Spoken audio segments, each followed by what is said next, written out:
వే gold trusted gold buyers మీరు తాకట్టు పెట్టిన బంగారాన్ని విడిపించి ఈ రోజు ఉన్న మార్కెట్ ధరకు కొనబడను. మరోసారి దీక్ష చేపట్టారు ఉప ముఖ్యమంత్రి పవన్ కళ్యాణ్. ప్రతి ఏడాది చేపట్టేటువంటి ఆధ్యాత్మిక దీక్షను మొదలుపెట్టారు పవన్. శ్రీ పానకాల లక్ష్మీ నరసింహస్వామి ఆలయంలో ప్రత్యేక అర్చనలు నిర్వహించి దీక్షను స్వీకరించారు డిప్యూటీ సీఎం. ఇక జ్యేష్ఠ మాసంలో ప్రారంభమైనటువంటి దీక్షను కార్తీక మాసంలో విరమించడం ఆచారంగా కొనసాగిస్తున్నారు పవన్ కళ్యాణ్. ఇక దీర్ఘకాలిక సమయంలో మరి ముఖ్యంగా దీక్షా కాలంలో ఒక నియమితమైనటువంటి జీవన విధానాన్ని పాటిస్తూ ఉంటారు పవన్. ఇక చందన వర్ణ దుస్తువులను కూడా ధరించారు డిప్యూటీ సీఎం. ఆధ్యాత్మిక సాంప్రదాయాలను కొనసాగిస్తూ పవన్ కళ్యాణ్ ప్రతి ఏడాది కూడా దీక్ష చేపట్టడం ఇక్కడ విశేషం. ప్రధానంగా ఆధ్యాత్మిక శోభను సంతరించుకోవడం మాత్రమే కాదు, ప్రతి ఏడాది ఆధ్యాత్మిక కార్యక్రమాలకు అగ్ర ప్రాధాన్యత ఇస్తూ ఉంటారు. రాజకీయాల్లో ఎంత బిజీగా ఉన్నా, సినిమాల్లో ఎంత బిజీగా ఉన్నా డిప్యూటీ సీఎం ప్రతి సంవత్సరం కూడా క్రమం తప్పకుండా ఆధ్యాత్మిక దీక్షలు చేపడుతూ ఉంటారు. వారాహికి సంబంధించి, చాతుర్మాస దీక్షలకి సంబంధించి కఠినమైనటువంటి నియమాలు అవలంబించడం, నిబంధనలు అమలించడం, దీంతో పాటుగా ఆయన కేవలం సాత్విక ఆహారాన్ని తీసుకుంటూ ఉండడం, వారాహి అమ్మవారి నవరాత్రి దీక్షలు చేపట్టడం, మరి ముఖ్యంగా సనాతన ధర్మ పరిరక్షణ కోసం ఆయన ప్రాయశ్చిత్త దీక్షలు చేపట్టినటువంటి వైనం కూడా మనం చూసాం. తిరుపతి లడ్డు వ్యవహారానికి సంబంధించిన గతంలో జరిగినటువంటి వైనం, గతంలో జరిగినటువంటి వివాదానికి సంబంధించి తాజాగా మరోసారి ఆయన దీక్ష చేపట్టారు. ప్రధానంగా ప్రతి సంవత్సరం జ్యేష్ఠ మాసంలో ప్రారంభమై కార్తీక మాసం వరకు 4 నెలల పాటు ఈ దీక్ష కొనసాగిస్తూ ఉంటారు. గురువు ద్వారా పొందినటువంటి మంత్రోపదేశాన్ని సాధన చేయడం కోసం ఈ దీక్షను విధిగా పాటిస్తారన్నట్లుగా తెలుస్తుంది. అయితే మంగళగిరిలోని శ్రీ పానకాల లక్ష్మీ నరసింహస్వామి ఆలయంలో ప్రత్యేక పూజలు చేసి కూడా ఈ దీక్షను స్వీకరించారు. కఠినమైనటువంటి నియమాలను కూడా పాటిస్తూ ఉంటారు. అయితే తాజాగా డిప్యూటీ సీఎం చేపట్టినటువంటి ఈ దీక్షకు సంబంధించి మరింత సమాచారం మా ప్రతినిధి కిరణ్ అందిస్తారు. కిరణ్, చెప్పండి, ప్రతి ఏడాదిలాగే ఈసారి కూడా AP deputy CM Pawan Kalyan దీక్ష చేపట్టారు. పూర్తి అప్డేట్స్ ఏంటి? ఉప ముఖ్యమంత్రి జనసేన పార్టీ అధ్యక్షుడు పవన్ కళ్యాణ్ వారాహి దీక్ష చేపట్టారు. ఆయన గుంటూరు జిల్లా మంగళగిరి మంగళాద్రి శ్రీ లక్ష్మీ నరసింహ స్వామి వారిని దర్శించుకొని అక్కడ ఆయన దీక్ష చేపట్టారు. ఆయన ప్రతి సంవత్సరం ఈ దీక్ష చేస్తూ ఉంటారు. ఆయన జ్యేష్ఠ మాసంలో ఈ దీక్ష ప్రారంభించి కార్తీక మాసంలో ఆయన ఈ దీక్షను ముగిస్తారు. అయితే ఇక్కడ గురుముఖత స్వీకరించిన పవన్ కళ్యాణ్ మంత్రోపదేశం ఇచ్చిన గురువు ఇచ్చిన మంత్రోపదేశం ఆదేశాల అనుసారంగా ఆయన ప్రతి ఏటా ఈ దీక్ష స్వీకరిస్తున్నారు.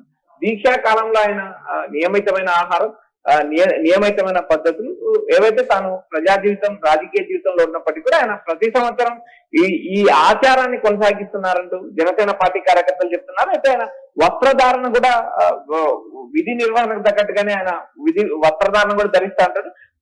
చందన వర్ణ వస్త్రధారణ ఆయన ధరిస్తూ ఉన్నారు. అయితే పవన్ కళ్యాణ్ నోట లక్ష్మీ నరసింహస్వామి అమ్మవారిని దర్శించుకుని తర్వాత ప్రత్యేక పూజలు చేశారు దేవస్థానంలో ఆయన. అయితే ఇక్కడ ప్రధానంగా పవన్ కళ్యాణ్ ప్రతి సంవత్సరం కూడా ఈ దీక్ష చేపడుతున్నారు. అయితే ఇక్కడ ప్రధానంగా ఈ కార్తీక మాసం వరకు ఆయన అత్యంత నియమ నిష్ఠలతో పాటిస్తాడనే సమాచారం మనకు వినిపిస్తుంది. ఇక్కడ ప్రధానంగా ఆయన దీక్షా కాలంలో నియమితమైన ఆహారం తింటూ ఏవైతే ఆధ్యాత్మిక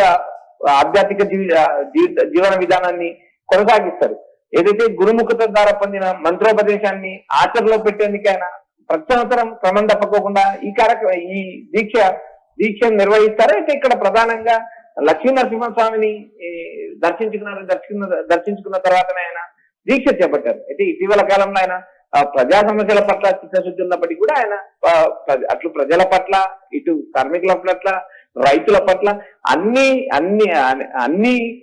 రకాల వారికి, అన్ని వర్గాల వారి దీక్షలు కూడా పవన్ కళ్యాణ్ గతంలో ప్రజా జీవితంలో చేపట్టిన పరిస్థితి. అయితే ఆధ్యాత్మిక జీవనం ఆయన ప్రతి సంవత్సరం కొనసాగిస్తున్నారు. ప్రతి సంవత్సరం దీక్ష చేస్తున్నారు. ఆ దీక్షా కాలంలో ఆయన నియమిత ఆహారం తీసుకోవడం కాకుండా క్రమ పద్ధతిలో జీవన విధానం కొనసాగిస్తున్నారు. ఆయన వస్త్రధారణ మారుతుంది. ఈ కాలంలో ఆయన చందన వర్ణ దుస్తులు ధరించడం, ఆయన నుదుటికి సింధూరం పెట్టుకోవడం, ఆధ్యాత్మికతో కొనసాగుతారు. ఈ దేశకాలం నుంచి తిరిగి కార్తీక మాసం వచ్చే వరకు ఆయన ఇదే నియమాలు పాటిస్తారంటూ జనసేన నేతలు వ్యాఖ్యానిస్తూ. అయితే ఇటీవల కాలంలో ఆయన తన ఆగ్రహాన్ని, తన కోపాన్ని కూడా కంట్రోల్లో ఉంచుకోవడానికి కూడా ఆవేశాలకు లోను కాకుండా ఉండేందుకు కూడా ఈ దీక్ష ఉపయోగపడుతుంది. మరొక గురుముఖత మంత్రోపదేశం ద్వారా వచ్చిన ఆ మంత్రాన్ని ఉపదేశించేందుకు కూడా ఈ జ్యేష్ఠ కాలం కార్తీక మాసం వరకు ఆయన ఈ నిష్ట నియమాలు పాటిస్తూ దీక్ష కొనసాగిస్తారంటూ పవన్ సన్నిధులు చెప్తున్నారు Siraj. Yes right Kiran, thank you. ప్రతి ఏడాది చేపట్టేలాగే ఆధ్యాత్మిక దీక్షను మొదలుపెట్టారు పవన్ కళ్యాణ్. సినిమాల్లో మరి ముఖ్యంగా రాజకీయాల్లో ఎంత బిజీగా ఉన్నా ప్రతి ఏడాది మాత్రం పవన్ కళ్యాణ్ దీక్ష చేపడుతుంటారు. తాజాగా కూడా మంగళగిరిలో ఉన్నటువంటి శ్రీ పానకాల లక్ష్మీ నరసింహస్వామి ఆలయంలో ఒక ప్రత్యేకమైనటువంటి అర్చనలు నిర్వహించి కూడా దీక్షను స్వీకరించారు. ప్రధానంగా జ్యేష్ఠ మాసంలో ప్రారంభమైనటువంటి దీక్షను కార్తీక మాసంలో అంటే ఆల్మోస్ట్ ఒక 4 నెలల పాటు ఒక ఆచారంగా కొనసాగిస్తూ వస్తూ ఉంటారు పవన్ కళ్యాణ్. దీక్షా కాలంలో ఒక నియమితమైనటువంటి జీవన విధానాన్ని, ఆహారాన్ని తీసుకుంటూ సో మాట్లాడేటువంటి తీరులో కూడా కొంతవరకు మార్పు చేర్పులు చేసేటువంటి అవకాశాలు కూడా చాలా స్పష్టంగా కనబడుతుంటాయి. ప్రధానంగా మనం యూటీవీ స్క్రీన్ పైన విజువల్స్ లో చూసుకున్న విధంగా చందన వర్ణ దుస్తువులు అంటే లేత బ్రౌన్ కలర్ కి సంబంధించినటువంటి దుస్తువులను కూడా ఆయన వేసుకుంటూ ఉంటారు. ఆధ్యాత్మిక సాంప్రదాయాలు కొనసాగిస్తూ కూడా పవన్ కళ్యాణ్ ప్రతి ఏడాది దీక్ష చేపట్టడం విశేషంగా కూడా ఆయన అభిమానులు హర్షం వ్యక్తం చేస్తున్నారు. అయితే డిప్యూటీ సీఎం తాజాగా చేపట్టినటువంటి దీక్ష మాత్రమే కాదు, గతంలో చేపట్టినటువంటి దీక్ష కానీ ప్రాయశ్చిత దీక్ష, మరి ముఖ్యంగా తిరుపతి లడ్డు వ్యవహారంలో జరిగినటువంటి వివాదానికి సంబంధించిన దీక్ష కానివ్వండి, ఈ మొత్తం కూడా ఆధ్యాత్మిక భావాల పట్ల, ఆధ్యాత్మిక కార్యక్రమాల పట్ల పవన్ కళ్యాణ్ ఉన్నటువంటి నిబద్ధతను తెలియజేస్తున్నాయంటూ కూడా జన సైనికులు ప్రశంసల వర్షం కురిపిస్తున్నారు.